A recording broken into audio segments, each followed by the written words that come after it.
The views and opinions expressed on this program are those of the hosts. They do not necessarily reflect those of Ragamuffin Archive, our team members, or our supporters.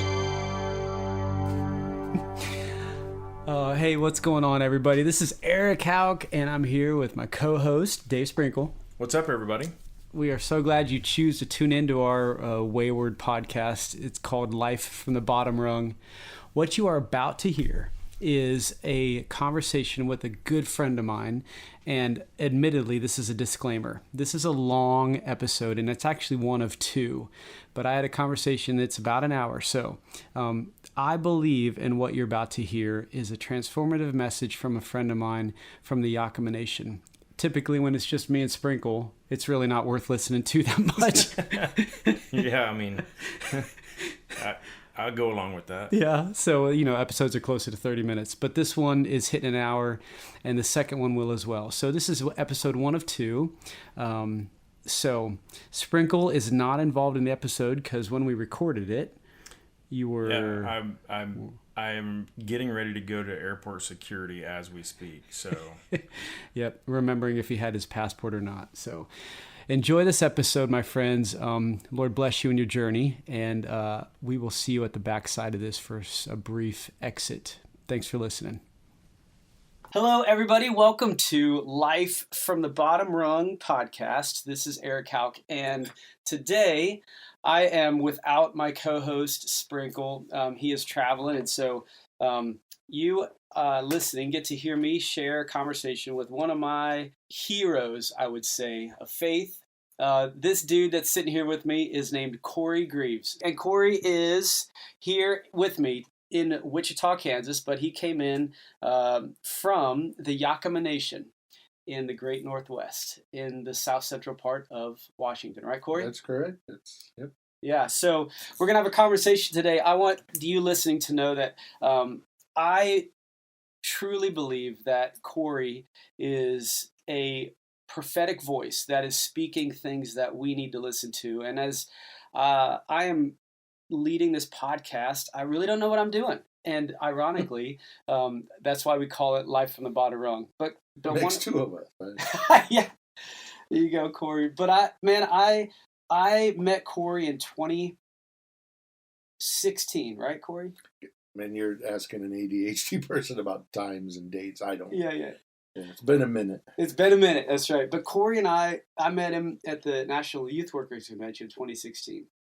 And I don't want to get too much into that because I just want to speak affirmation to my brother. Corey has spoken truth into my life, and he is leading a ministry and a way of looking at life and culture and faith that I think is transformative, powerful, and we as Americans, we as the westernized church, we need to hear and listen to what he has to say. And it's changed my life, being a friend and a brother with Corey. So anyway, with that, I welcome you, Corey Greaves, to the official podcast.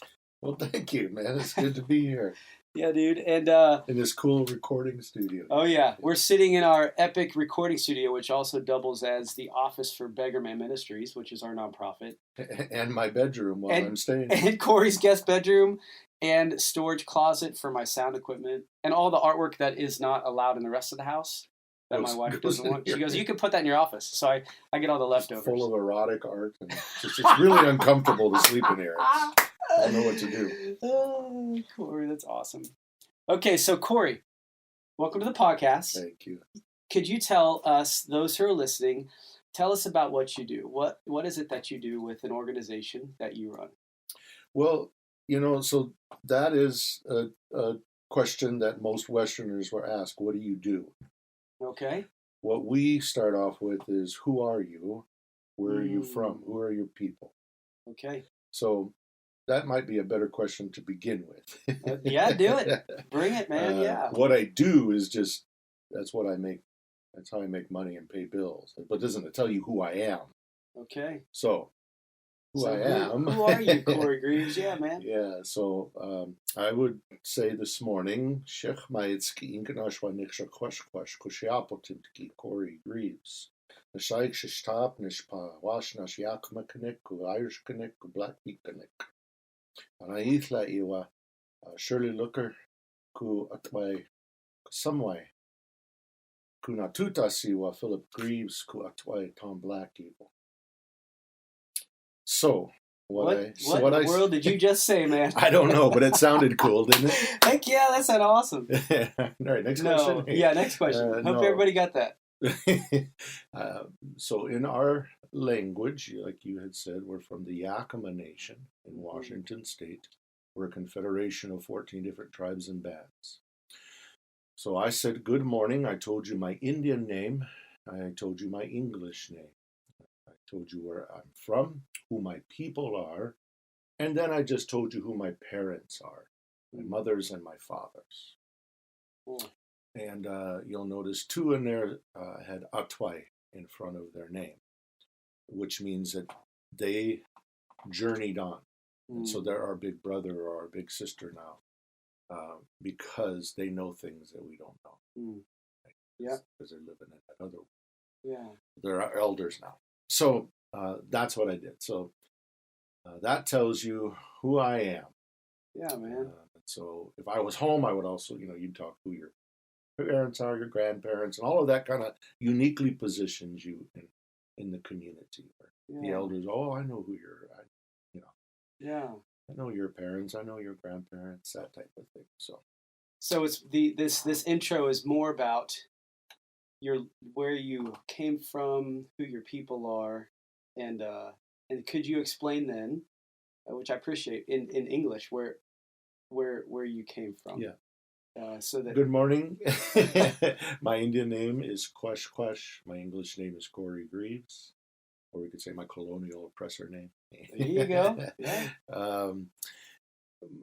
I live in Toppenish, Washington. Yakama, Irish, Blackfeet, and my mothers are Shirley Looker Sloan and Kasumwai, Atway Kasumwai. I'm not going to say her name. Yeah. Because it hasn't been a year yet since she journeyed on, so we don't talk their names yet. So, okay. And then my fathers are Philip Greaves, Sheridan Greaves, and then Atway Tom Black Eagle. So that's what I said in our language, which is Ichishkin. The Chishkin language is a language spoken by the tribes. Confederated Tribes and Bands of Yakama Nation. It's also the Umatillas and Warm Springs in Oregon, and the Colvilles in eastern Washington, and the Nimipu, or the Nez Perce in Idaho. So I always kind of speak this, but a whole bunch of different dialects of that same language. Yeah. It's beautiful, man. I love that one of the things that I have seen and witnessed in your passion and what you do, even though it's not who you are, but what you have done and are fighting for is to maintain and protect and nurture the culture and the language of the Yakama people and the Chishkin language and teaching the pride in that culture to the next generation through the organization of Mending Wings, right? And for those listening, I've learned some Chishkin myself. That's right, yes. You're a fluent speaker. I wouldn't say I'm fluent, but when I call Corey on the phone, I always say, Shikmaitsky in Miyaya, right? Which is, good morning, my brother, my big brother. And so Corey usually says, Shikmaitsky, and then he says, Lipa, and then you say, Shik. Mishnamwa. Mishnamwa, which is how are you? And I say Shiknamwa. Shiknashwa. Nashwa. If you're doing good, There you go. So I've got 3 words, and then I have to mess up every time. So we adopted Eric into our family, and so that's why he is now my Lipa, my younger brother, and I'm his Yaya. So we say happy birthdays to each other and kids and grandkids and all that stuff. So it's been a joy of my life to get to know you, brother, and the people and the culture that you are a part of. It's changed my life for sure. Thanks, man. Yeah, Appreciate here's something fun for those of you listening. I learned that some of the students in the Yakama Nation in the Chishkin call me Uncle Eric, and Uncle in the Chishkin is Kaka. which I think is awesome. Yeah. Caca, because caca in Spanish is basically Is it? shit, right? I guess. Dung, poop, whatever you want to say. So it's a fitting name. It's totally fits me. So they all call me Caca Eric, and I love it. Yeah. So That's great. it has a different meaning in Chichkin, but now, to your question, what's my role? What's my community role back home? What is it that we're doing in life to help our people to become something, right? Yeah. Not that they're not already something, but I mean, keep becoming better human beings. So my wife Gina and I, we started, and a couple friends, Steve and Karen Luton, we started a nonprofit Native youth organization called Mending Wings. And within that organization, under that umbrella of Mending Wings, there are several different programs. Okay. Virtually every night of the week that we're running programs when they're all going for all of our students, and then even inviting others to our reservation to come as learners. And we'll talk more about that, I guess. Later. Yeah, absolutely. But Mending Wings, would you like to know how it started? Absolutely, yeah. Tell us about Mending Wings, brother. So I had been working I've been a youth pastor for 35 years. It's because of the money. That's what keeps me going. As any youth pastor would know. There you go, man. That's right. That's why I was youth pastor for 6 years. Yeah. The pay's good. Exactly.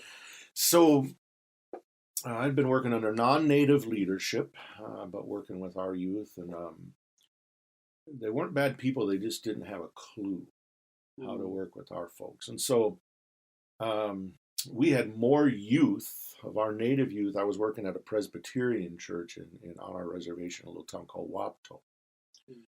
And we had more native youth coming to that church at one point than there were other adult church members, right? So these were a lot of unchurched kids, right?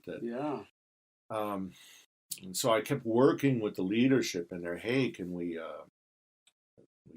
become a little more contextual? Because for years, when we walk into a church building as a native person, we have to kind of hang our culture at the door like an unwanted coat, and then walk in and kind of worship and follow and understand the Creator through a Western perspective.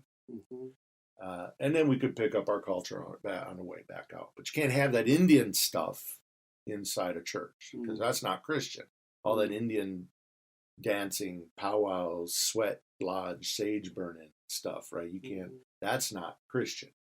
Yeah. But the Westerners, Western church, the American church, apparently has the kind of has the corner, if you will, on the way to follow Yeshua, and you'll hear me use the word Yeshua throughout this whole thing, because he's a tribal person. That's his tribal name. So when you say Yeshua, you're referring to Jesus, right? Right, yeah. Yeah. And so we know Yeshua is a tribal. We even know what tribe he's from. Yeah. So there's 12 tribes and bands that make up the Israeli nation. There's 14 tribes and bands that make up the Yakama nation. Okay. They have first fruit feasts. We have first fruit feasts. We have more in common, I think, with kind of a Hebraic Judeo worldview than I would argue maybe a Western evangelical would have. Okay. So let's pause there for a second. Okay. So what you just said, I think, is important, that when you look at who Jesus was and who his people were, where he came from, that you're saying he was more of a tribal bands kind of a culture, that there was 12 tribes of Israel, and that's more in line with the native, even the Yakama tradition, but having tribes and bands rather than this Western version of what church or culture looks like, right? Is that what you're saying? And I'm not foo-fooing, because Western culture also has its own value in the same way that Native culture has our own value. Yeah. So I'm not foo-fooing Western ideas or theologies or understandings of the Creator. I mean, we all have 3.5 pounds of brain to try to figure this infinite, invisible, mysterious Creator out, right? Sure. So it's not like any of us have the only right way. But I just feel like for the longest time, we've just been the perpetual mission field, right? The needy recipients, the unreached, all that church missions garbage language that we throw around so flippantly. And we after 400 or 500 years of intentional, ongoing colonization and even the colonization of Scripture of our faith, right? So after what 400 or 500 years since we discovered Columbus,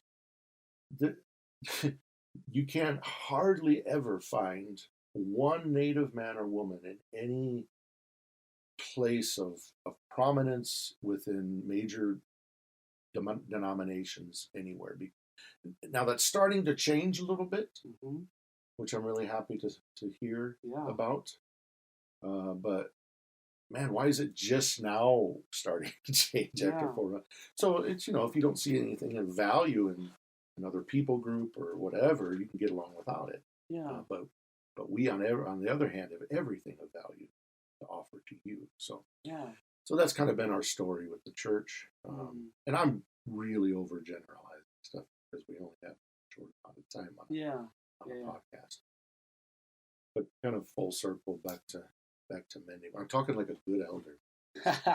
Don't ever answer the direct question. No way. You share your heart, man. It's good to hear what you got. But so all these years under non-native leadership, and the time I was working with the PCUSA, and we went to we were part of this Native Youth Conference at the PCU. Triannually did, and it was down in Albuquerque at Menal School. And by the end of that week, the only thing that made it a Native Youth Conference was that there was Native youth there. But it looked, sounded, smelled, felt like any other Euro-American youth conference. Again, not foo-fooing that, but it's not who we are. And so again, had to leave our culture at the door. And so for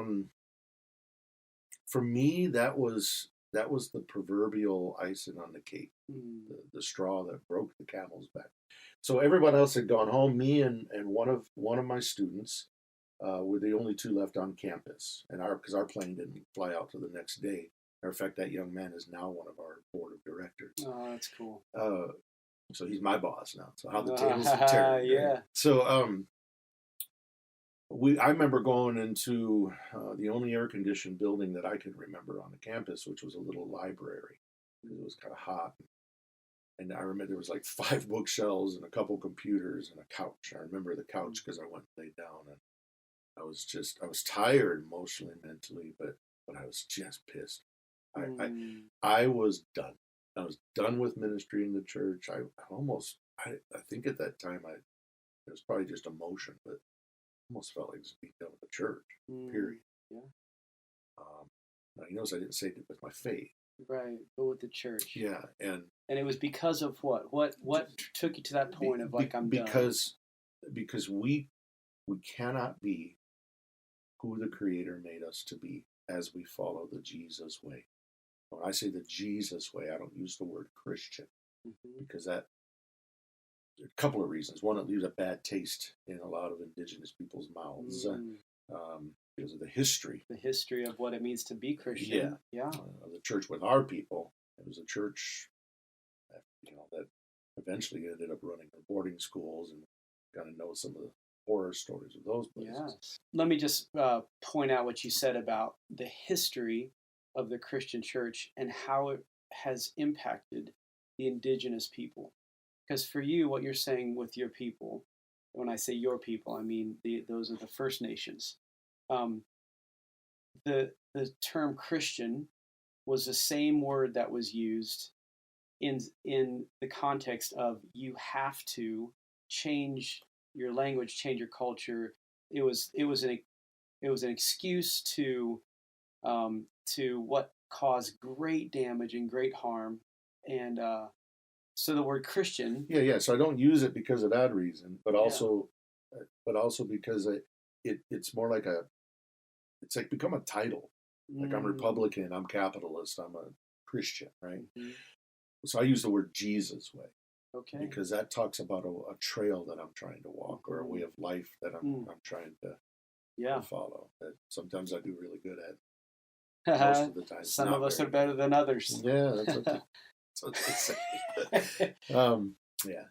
So, so I remember getting up and kind of pacing back and forth in that library in front of those bookshelves, and I think I was cussing around it. I was praying. I was talking to Creator, but cussing, not at him, but I just figured his shoulders were big enough to handle it. Yep. And I'm not one of those people that say, "Hey, God told him." I've had so many people that have told me that God is calling them to come to the Yakama Nation. And we've always wondered, why does he ever tell us this stuff? That all these white people want to come to the reservation to help us poor Indians. So, and then they last for about a year or so, and then, oh, God's calling me somewhere else. No, you just can't handle it. It's too much shit for you. So, let me go someplace where it's a little more comfortable. Yeah, and you've seen that over and over. One of the things you've talked about is the damage of, and we'll get into this later, so I'm going to earmark it, but the damage of what you call this drive-by missions, people coming in with the savior mentality, right? So we'll get into that later. But I wanted you to finish the story of what changed in you at the end of this youth conference when you were at your wits' end, feeling done with the church, done with bringing students of Native tradition into, or Native culture, indigenous students into what was everything but indigenous, right? It was all Euro-American westernized, right? And so at that point, you're in the library, you're done, you're complaining to God, you're at your wits' end, and so then what? Explain what changed in you that bore this vision that now you live out. Yeah, so as I'm kind of having this exchange with the Creator, I got a clearer vision that day than anything I've ever had before that time or since. Came in a prose. It said, "My people were here long before the others cast their sails to the wind, before the tears of innocence like a heartbreak would descend. My people spread like eagle's wings across the mountains and the plains. Now our feathers have been broken. The eagle still remains." So as that Bill Miller song kind of played in my head, it was real clear to me that, Corey, that's what you're to be about, is mending the wings of your people, particularly your youth, so they can fly again. Yeah. So I remember calling up my wife, who's a very grounded, practical person. Gina, I had this vision, She's like, "Oh, your head's in the clouds again." And as a Rich Mullins song said one time, "Well, that suits me just fine because there's what's above me." There you go. So I remember coming back to Yakama, Washington. I went to Print Guys and I slapped down $25, got me a business card that made me president of Mending Wings. Whatever the hell that meant. I had no idea what that meant at that time, but I kind of put the cart before the horse, But from that time until today, we've grown to be one of the largest Native youth ministries in the country. That is, please understand, this is not tooting our own horn. No, I don't hear it that way. That's actually discouraged to brag about ourselves in our culture. It's not a value. No, I don't. It's just to say that we've been able to speak into the lives of hundreds and hundreds and hundreds of Native students. Yep. And we've seen absolute failure, and we've seen absolute beauty and change. And so whatever's happening, Creator's doing good things through this thing that we call mending. Yeah. And so I'm just going to cut in for a second. You have so much to share, but I want to reiterate a couple of things. One is this prose that you got was, I heard in there the beginning of a vision, of a great purpose, right? And you have been living your life for that, living for that vision ever since that day. And you went home with $25 and got business cards that said, "I'm the president of Mending Wings." And the order of events might be fluctuating, but the vision is what still drives you today. And it was born out of your experience and carries you through this day, through the ups and downs, through the headaches, through the pain. And I've heard you and I Man, talked is there a lot of headaches and pain. a lot of headaches, but there's also so much grief that goes with youth ministry on the indigenous nations, right? And there, you have weathered through storm after storm of students taking their own lives, or of ongoing discrimination, or of churches meaning well but doing and saying things that are ongoingly just horrendously damaging. And over and over and over, you are plowing through to fulfill your vision. And relentlessly, Corey, I've seen you say, like a broken record, over and over and over again, the same things that you're saying today, right? That there is another way, and contextualizing the Jesus way and culture. And so I just want to name that the power in that moment that you described. As you were laying there, sitting or pacing, you heard and listened to that vision, and because of then stepping into that with courage, so many lives are changed. And I would say to you and to those listening that your vision and your life since then is something that I believe needs to be listened to, is transformative for our world, our culture, and for so many people of First Nations, not only in the United States, but around the world. And I see you as, I tell you all the time, and for those listening, I want Corey Greaves, I want you to be my pastor. I want you to be the one that leads me in understanding what it truly looks like to follow the Jesus way, because of the way that you have lived your life and how you love others in a really powerful way. So, I could not think of a worse pastor for that, to be honest with you. No way, dude. I love it. So yeah, and then I want to say one more thing, because as we get into this, I should have said this earlier in our recording, but for those of you listening, I want you to know that Corey has 30-some years of youth ministry, but before then also is not speaking ignorantly. Corey, can you give us some value or validation in what your training, where you grew up, so that what you speak about when some of the things you say sometimes come across as confrontational or critical of the American church or of Western colonized religion, however you want to frame it. But you've got Bible training, you have pastoral training, right? You've got experiences that. So we got to validate for the white guys and gals listening. Absolutely, Okay, I want them to know, like, you're not just. I got that little degree, that little piece of paper. Right. Well, because let's be honest, right?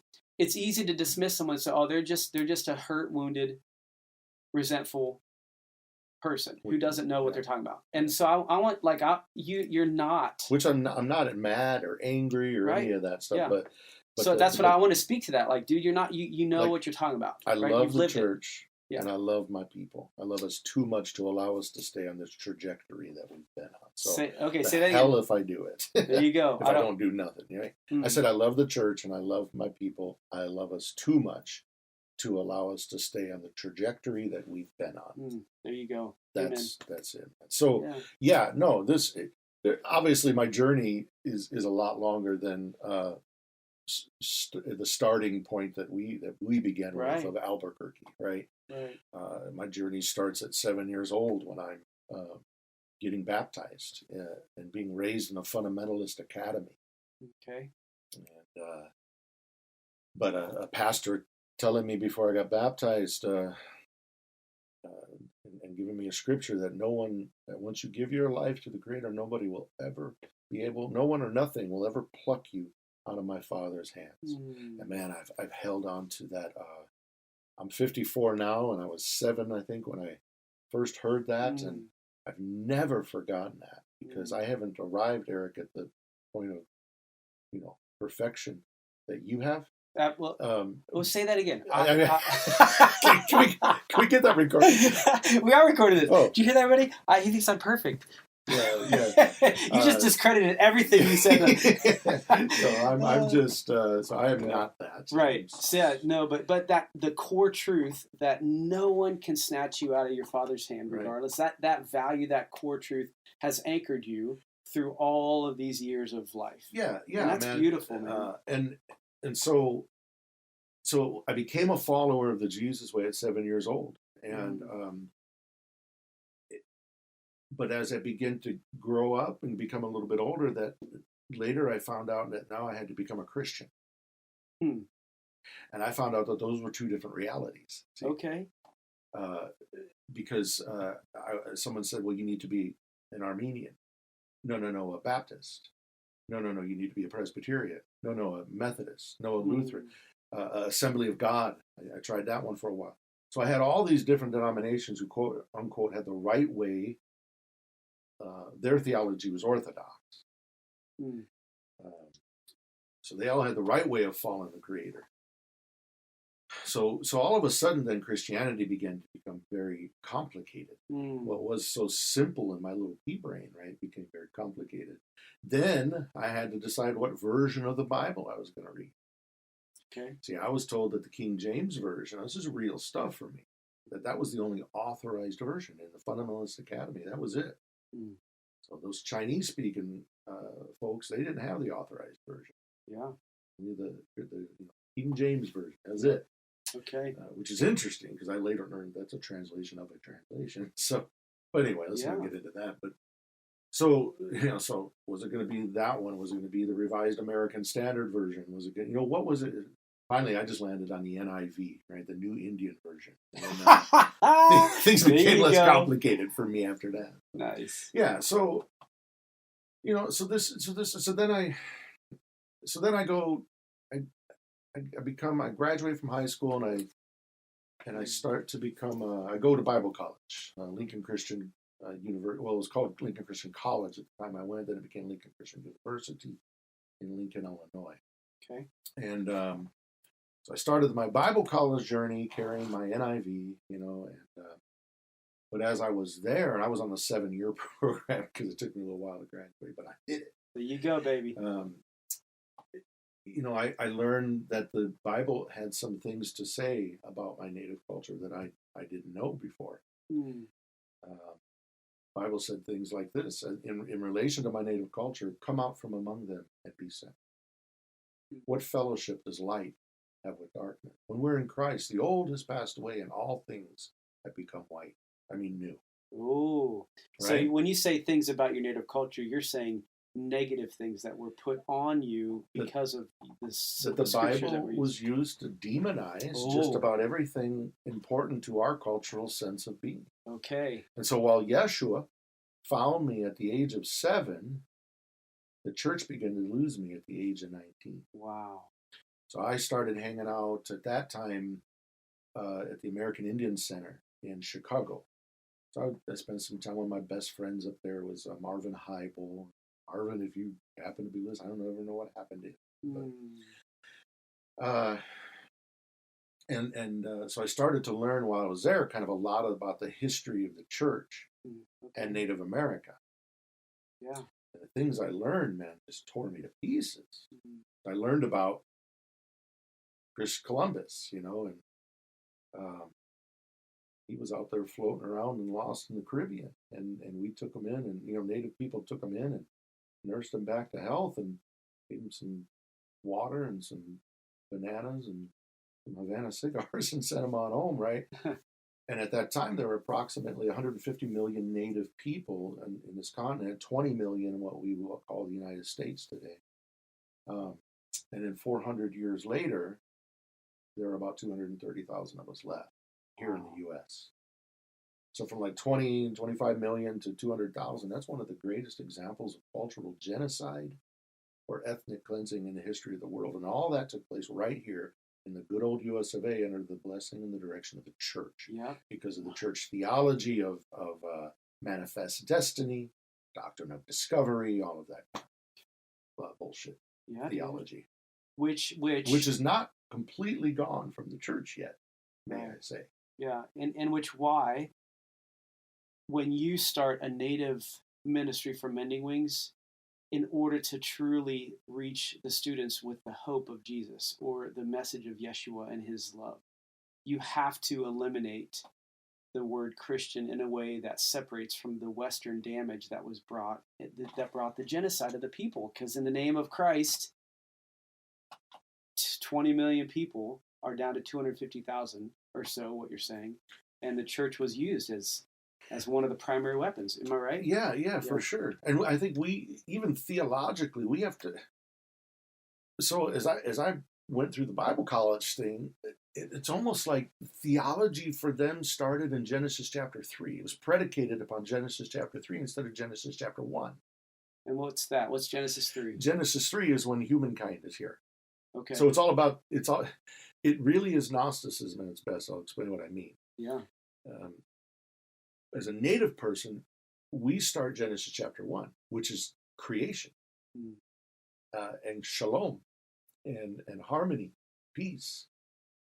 That when Creator made all things, His Spirit's in everything that He made, because He made it. And and then He makes human beings. It didn't mean we were better. Yeah. And then there was this horrible translation somewhere in the history of theological thinking. They thought it'd be great to say, to translate. I took enough Hebrew to make me dangerous. So yeah. To say, fill the earth and subdue it. Okay. As it says. But that's not what it says in Hebrew. Okay, well, yeah. It's that idea of shalom, that you're part of this creation, care for it. And care for it is way different than conquer it, subdue it. Subdue it, take control. You're the top. You're at the top. Everything else is below you. Okay, yeah. And so from our teachings, we're not above creation. We're not below. We are part of creation. Yeah. We're two-leggeds, but He also made four-leggeds, and He made winged, and He made those things that fly, and those things that grow, and those things that swim. So, in our teachings, man, we're related to the horse nation and to the buffalo nation and to the salmon nation, to the huckleberry people. Those are all of our relatives. But see, there's no language for that within a Western hermeneutic. And so when I talk like that in front of the church, I'm branded as, I remember even being called an animist in college. But we're not. Just because we honor something doesn't mean we're worshiping it. Sure. Or if we honor a tree, or even if I talk to a tree. There was a time. Why is it that? So we have these sweat rocks, right? They're lava rocks, but they use them in the sweat houses. Okay. Little porous rocks, and they heat up really good, right? So we use them for our Indian sweat lodges, which is like a sauna, but it's very spiritual. Yeah. And we in our language we call them tsatsao, which describes like glowing red because they get really red like that. So, but in the old days, they say one of those rocks they could be used to find a medicine plant somewhere, hold it out, or it could find a sickness in somebody's body. That rock would speak to us, And I ask people, is that Christian? I always get blank looks, like during it. Some people are like automatically like, no, it's not. Others are like, I don't know. Others are blank look, like I don't even know what to say. Yeah. Some say, I don't know, sure, why not? Yeah. It's like this whole gamut of, but Westerners aren't sure about that question. Is that Christian? Yeah. And I just think about like, there's a story in the Bible about a guy going up on a mountain, and the Creator spoke in a rock. He wrote in a rock, stone. The guy brought it down the mountain, shared it with everyone. I think it was that same guy that a bush that was on fire spoke to him. The Creator spoke to him through that bush, right? Or there was a guy named Balaam whose donkey spoke to him. Yeah. Right?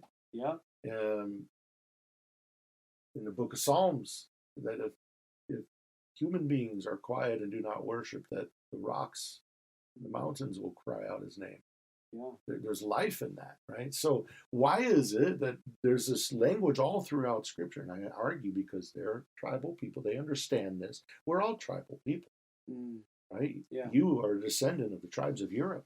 But somewhere along the journey, you forgot a lot of these things, right? So I just argue like it's in the Bible. Like this stuff. Now people are going to argue my theology. I get it. Sure. I understand. This is all new. It's like, wait a minute. Whoa. I mean, those. Yeah. Well, let me speak real quick to something. What I hear is the view of, even like you said, Genesis 3, and you used a big word, Nostradamus. What was it? Yes, Nostradamus. So because No, Gnosticism. Gnosticism, yeah, Greek. right? That Greek idea of Gnosticism, or that's right, because I kind of journeyed off That's of that, right, didn't yeah. I?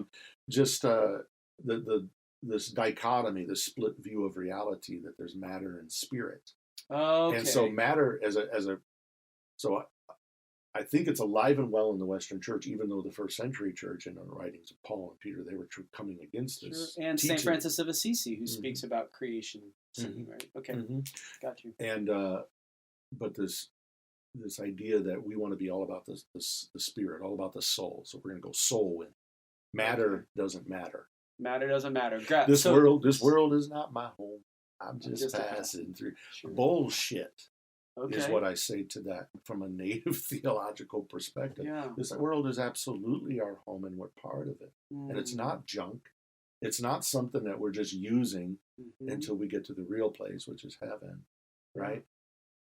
That theology makes me sick. Because then, if you have that theology, then you can just look at matter as, oh, it's just matter, and I can buy it and I can sell it, or destroy it, or use it for to benefit those who are subduing it and at the top. And I think that's where I think Westerners have really made a grave mistake. Is they see themselves as at the top of everything.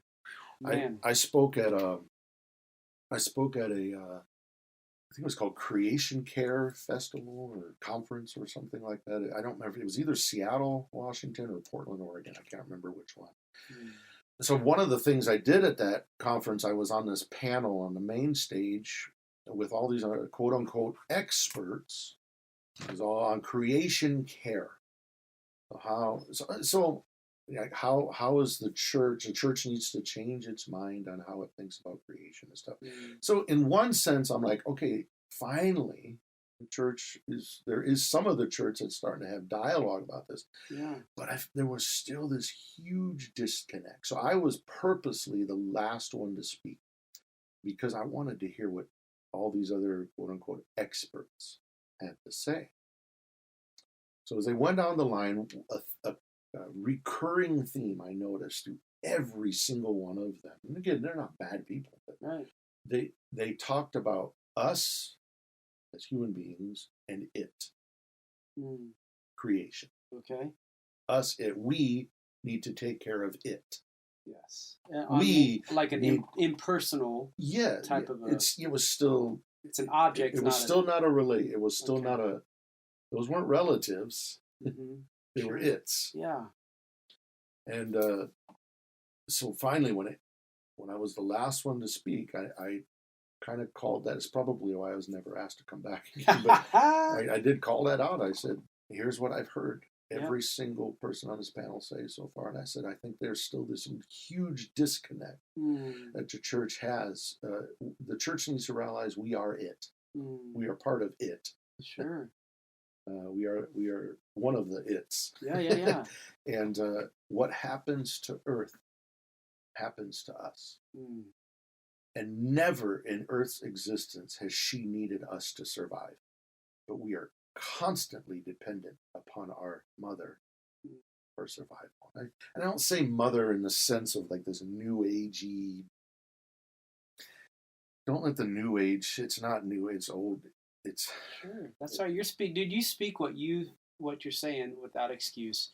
It's the mother. It's part of the relationship that you're saying that we have with the earth, the creation. When Tamamasa made us, he spoke to earth. He said, "Give birth to pomegranate trees and palm trees and date trees and apple trees and then he give birth to and earth.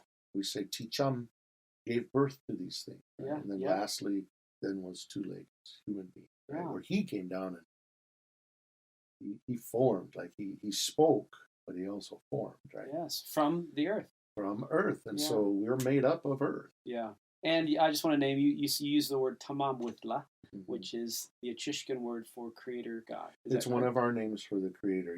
It describes like because our language is very descriptive. It's not specific like English. Yeah. So like if we had like a wasp in here, Yeah. when it lands on your computer, you'd say, "Oh, there's a wasp," right? It's very specific in English. Yeah. In our language, we'd say, "Oh, la wiptiasha," which describes being poked with the point of a spear. Okay. And that's our name for that, right? Because that's what they do. If you've ever got stung, oh yes, boom, Yeah. la wiptiasha. yeah, So tamamashla describes the giver of the unwritten law. So we have an unwritten law. Language is part of that. It's never been written down. But it tells us how we interact with the world around us. A lot of it's through song, oral. We're oral tradition people, just like Hebrew. yeah, just like the Hebraic people. Yeah. So later on, right, they wrote things down. But Yeah. So let me just name something else that I'm hearing that I want to challenge those listening, that has also been a challenge for me. That when you talk about things like Gnosticism and us being in relationship and speaking to the trees, and that just any of these that you would say, is this a Christian belief, or is it Christian to believe this about rocks or whatever it is, right? Whatever that the difference in the native traditional the worldview from which you came, what I hear and what I've been challenged with is there space for that to possibly be okay? If not, actually part of Yeshua, Creator God, Tamab Withla, as you name him or her, is there not space to consider the fact that Western American, and I would say either evangelical or just the Western Euro-American church, that oftentimes, and what happened was they would read or interpret a native belief from what I'm hearing and say, nope, not part of our belief system, not okay. And therefore, because it's not, then it cannot be. There's no space for it. It disagrees. It's not allowed. In fact, it's heretical. It's demon. It's evil. It's bad. It's not part of what we understand. It's not part of the gospel story that we attribute our faith to, and the view of God as we know him. And so what I've seen is, again and again, when you've shared with me, there seems to be this ongoing fear or unwillingness to think, maybe, just maybe, we've got it not 100% right. Maybe, just maybe, when I say we, I mean the Western church, right? Maybe we, as the denominational Church of America, have gotten it wrong. Maybe there's things that we're missing. Maybe there's greater space than we allow. Maybe God, Creator, is doing more than we can see and has been. And so what I hear and I'm speaking is, why has there not been space allowed? Mm-hmm. And that's what I hear you saying is, man, what our view of calling the creation, rather than calling it, we call it a relational brothers and sisters, right? Well, why is that one shift in a word? You said we call it. Okay, there you go, right? Because it's embedded in us to think absolutely. That way. Yeah. So why is there what keeps us as Christians, especially in America? I'm assuming most of the people listening are from that area, right? But around the globe, right? Why do we believe a certain thing, and then why do we not have space? Why can we not allow space for those of the Ichishkin Yakama nation to believe that Tamamwitla created you from Pato, and that's where you will return, and to think maybe there's a way that Yeshua is at work. Like to create, right. What the word that I'm hearing in my mind is space. Can we not allow space, right? For you to be honored and valued, and for us to admit, you know what? We have something to learn. I have something to learn as a white Western church growing up, middle American white dude. I have something to learn from you, Corey Greaves. You have an experience of life. You have a legacy and a history of from where you came, that I have something I need to let go of in order to learn from you and give you a voice and an authority in my life to say, man, isn't the Creator so much more marvelous and beautiful than I could ever have imagined, and even more than I ever grew up with? And look at, this is a whole culture and a whole world that I go, wow, they're following a Jesus way that I never would have imagined. And I grew up in a church that said, nope, can't happen, not on my watch, evil, demon, can't do it. And you grew up in a fundamentalist church that was saying, Yeah. nope, you can't do it. You're bad. You're Native, the hair, the dance, the drums, right?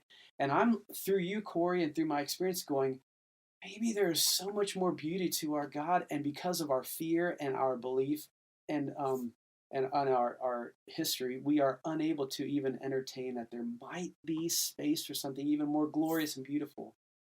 So I know I'm speaking a lot, but that word of space, that's what I hear is I want to give you, Corey, space. Just like, and you said something, I'm going to switch for a second, but I want to give you space, and I want the church and our listeners to create space in our hearts to say, time out, Western America. Maybe we've gotten it wrong. Maybe there's a part of what we have that we need to listen to this voice and give credence and value to the voice of our Native American brothers and sisters who for too long have been degraded and demonized and shoved aside and told, nope, you're no good. In fact, everything you come from, everything you stand for is evil, not allowed, and will get kicked out. And we have to kill that, right? Yeah, it's kind of like we've been told, Creator loves you so much, he sent his son Yeshua to die on this tree for you, but he doesn't like you. Yeah. He don't like your drums and your native dancing. He don't like all that stuff, but he does like us. So here's what this looks like to follow. Yeah. And I want to say something that first, yes. I mean, who are we, right? And me, and you talk about where you came from. My legacy, my heritage. I come from German Russian descent, coming to America. My ancestors were part of the Cherokee Strip run in Oklahoma. Some of my great-great-grandfathers ran in and staked a claim from the Cherokee people. And when I grew up, I remember doing school reports about how proud I was of my great-great-grandfather having the courage to go in and stake a claim. Well, what did he do? The government opened up the land. They went in with their horses and staked a claim. So I saw that as a proud moment for my family. That was part of who I am, and my family still gets benefits from oil that was found on that property. But who was that property given to first? It was the Cherokee people, forced there by the government. And before that, they were forced from Arkansas, right? The Trail of Tears, the tragic degradation and devastation of a people because of the American greed under the name of the church, right? And so as Native people, you are surrounded by this, you are demonized and evil and not worth all of that. But what I want to get to in that declaration is you said something yesterday when we were talking that I wanted you to repeat for the listeners, but that that you don't have a choice about being surrounded by the white Western culture, but that we as a white Western culture, we can choose whether we listen or value the Native American voice. And I want to be I want to be a resounding bell to say we need to listen to what Corey Greaves is saying as an Indigenous leader, because you have a voice that we need to hear as a Church of America. And I'm choosing to do that. But you said something yesterday, if you could articulate that, about you as Native people, you don't have a choice because it's everywhere. You can't get away from the people that first brought that. Remember that conversation? Yeah, vaguely. Yeah. It's been 24 hours, so. Yeah, that's right. With my ADHD, I don't remember what I did 5 minutes ago. So when we're done with this, you're going to ask we'll me go back 15 minutes. Hey, do you remember that podcast? Wait, we did what? No, but there was something you said about. Yeah, I don't even remember what the conversation was exactly, but I think I said something along the lines of, you see, I think we were talking about broken treaties and the need for there to be conciliation between the Protestant church and native people. For us, back home, right? So the Yakama Nation and Catholics, we had a kind of a good relationship at the beginning, but then it kind of became broken. So we can talk about reconciliation with the Catholics, but with the Protestants, it was never that way. It was kind of from the get-go. It was bad. So with Protestants, we have to talk about conciliation. Okay. So there's a world of difference. I think we were kind of talking about some of that. And I said, but most of the church doesn't even know that it needs to talk about this stuff because you don't have to think about us. We have to think. We have no choice. We live in your world. We live in two worlds, right? Sure.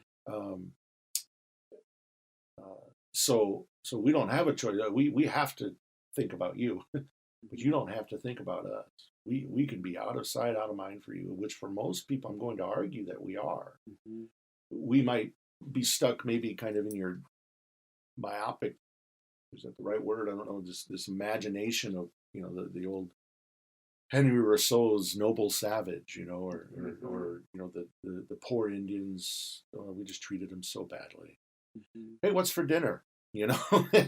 Like you'll see a movie, Dances with Wolves, maybe for some people, this is what they have no idea life is like today on reservation, Native people, nor do they care.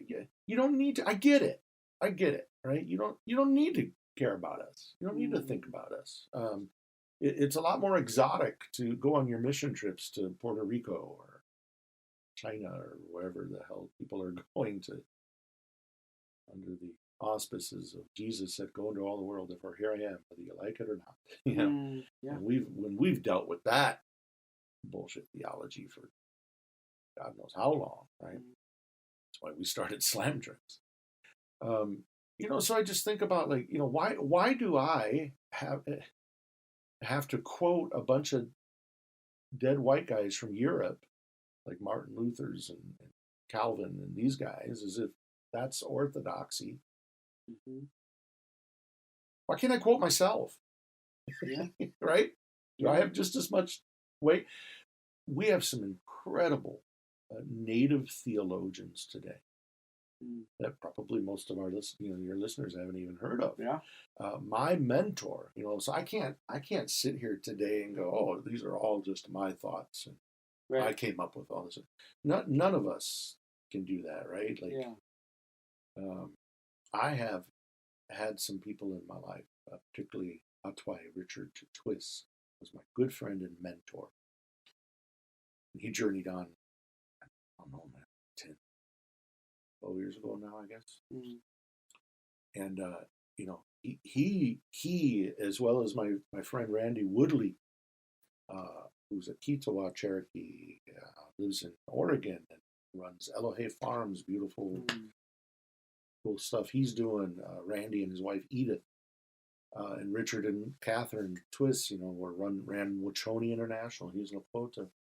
And Ray Aldred from Canada, and Terry LeBlanc, my friend Terry LeBlanc runs My People International. These guys all have their masters and doctorates, and they're smarty pants Indians, right? and there's even a school, NATES, Native American or North American Indigenous Theological Studies. Okay. That's embedded in some different universities and colleges around the country where you can learn native theology. So that's starting to happen. Yeah.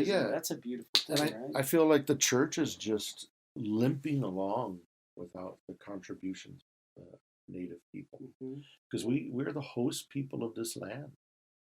This is where the Creator put us. We did not come from somewhere else, and I tell you the truth, as it was passed on to me. We didn't come over on some barren land bridge. The Creator tells us that He made us right here. And I know what the Hebrew creation story says. They have their creation story. Does that mean that ours is not valid? Is Creator big enough to do that? Make a people here and a people there? Yeah, I think He is. And can those who seek to follow the Jesus way, regardless of what tradition they come from, can they hold space to allow, maybe Yeshua, maybe Tamamwithla, maybe God the Creator, gave life to those of the Yakama Nation from Pato, the mountain in the northwest, which is your tradition of the creation story for you. White people call it Mount Adams. Mount Adams. We call her Pato, she who greets the sun first. Yeah, and in your tradition, the belief is that God created the Yakama people from Pato, Mount Adams, we call it now. And that's where you go when you return, right? Something like that. You've explained that before. Yeah, exactly. Yeah. And so the what happens repeatedly is if you say that, then there's this pushback of saying, nope, that's not biblical because that's not Western theology, and so therefore we have to shut that down. Is that accurate? Oh yeah. Oh no. Yeah, you're getting it. Yeah.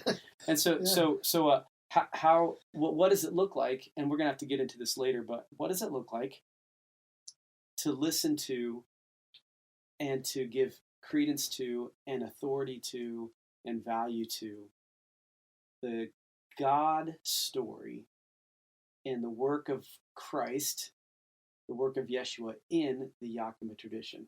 And rather than shutting that down, to say, Corey Greaves, coming from that tradition, teach us what it looks like to follow Yeshua. Help us understand how you see the Creator at work in you and in the students, and speaking value and hope in a Yakama way. Because what I heard you say when we first started recording today was Jesus was a tribal person. He came from the Hebrew tribes. And so in a lot of ways, Western Christians need to remember they have tribal roots. Tribal roots, like their faith has tribal roots. Yeah. So in many, many ways, it's easier to teach a young Native person about the Jesus who came from the tribal culture over in the Holy Land, right? Then it would be to all say land is holy. Okay, well then what would you call it over there in the Jerusalem, Israel, over in Israel area? But Jesus was a tribal person that then they can understand the salvation story from that, rather than coming from the Jesus who is the white Jesus with blue eyes and nice wavy hair. I remember the the first time I had saw one of my students get it. When she went home from youth group one night. This is when we were housed in a Presbyterian church in Wapton. And she was telling her dad what they did at youth group night, what they learned. I think we were talking about, I don't even remember what we were talking about, what our teachings were or whatever. Yeah. And her dad said, "Why do you go to that white man's church and learn about that white man's God?" And she said, "Dad, first of all, it's not in a respectful," she was a respectful young lady. "First of all, it's not a white man's church. These are all Indians over. Secondly, Yeshua wasn't even a white man." They said, he's like, "Who's Yeshua?" And then she explained to him his tribal name.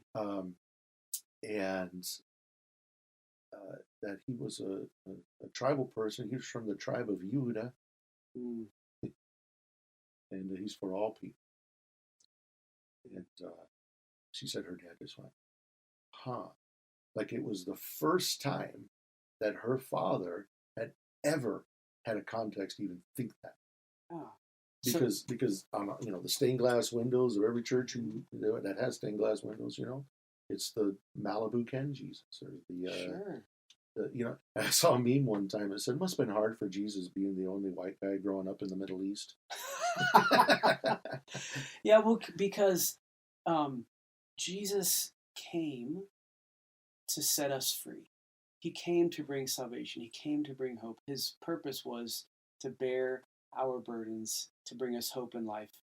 And how much more beautiful for a person of the Yakama Nation to follow Jesus as Jesus enters into the tribal native life to bring them salvation. Jesus didn't come into the Yakama Nation as a white guy, right?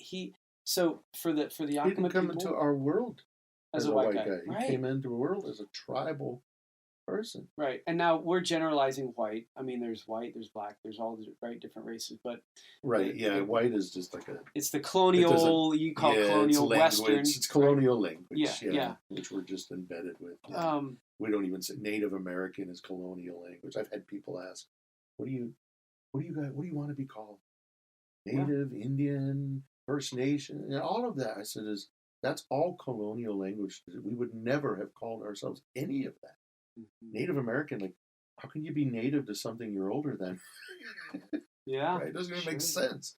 Yeah. We would call ourselves Huashwaipam or Wanachapam or my mom, Maitla, had two mothers. Maitla always said, we're all Pums, people of the river.